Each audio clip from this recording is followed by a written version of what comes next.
Hello everyone, আজকে আমি দেখাবো কিভাবে মুরগির কষা মাংস রান্না করতে হয়। প্রথমে তেলটা গরম হওয়ার পর আলুগুলো দিয়ে দিতে হবে। আলুগুলোকে ভালো করে ভেজে নিতে হবে। আলুগুলোকে ভালোভাবে ভাজতে হবে, একদম লাল লাল করে ভাজতে হবে।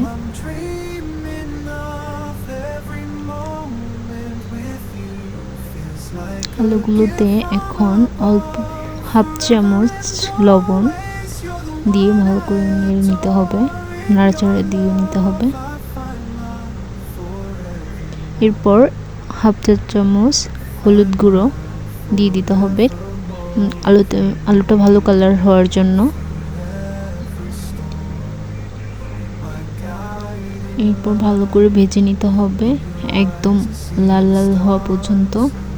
লাল লাল হয়ে গেলে তুলে নিতে হবে।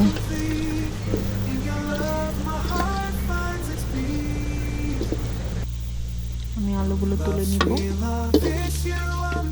আলুগুলো নামিয়ে নেওয়ার পর কড়াইতে পরিমাণ মতো তেল দিয়ে দিতে হবে।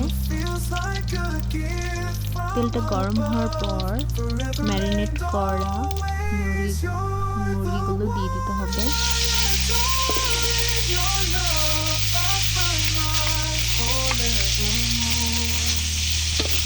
ম্যারিনেট করা মুরগিগুলো দেওয়ার পর ভালো করে নেড়ে একদম কষিয়ে নিতে হবে।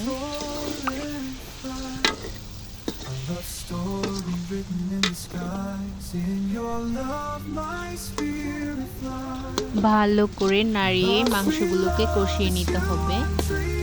এই পর্যায়ে পরিমাণ মতো জল দিয়ে দিতে হবে।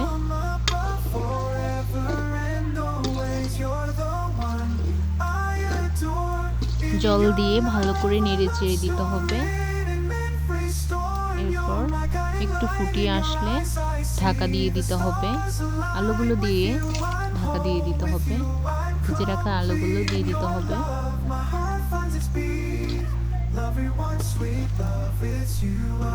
এরপর ঢেকে দিতে হবে। কিছুক্ষণ পর ঢাকনা খুলে আবার নেড়ে চেড়ে দিতে হবে। দেখতে হবে যে মাংসগুলো সিদ্ধ হয়েছে কিনা। আমি এই পর্যায়ে 15 থেকে 20 মিনিট মিডিয়াম আঁচে রান্না করে নেব। এরপর মাংসগুলো হয়ে গেছে।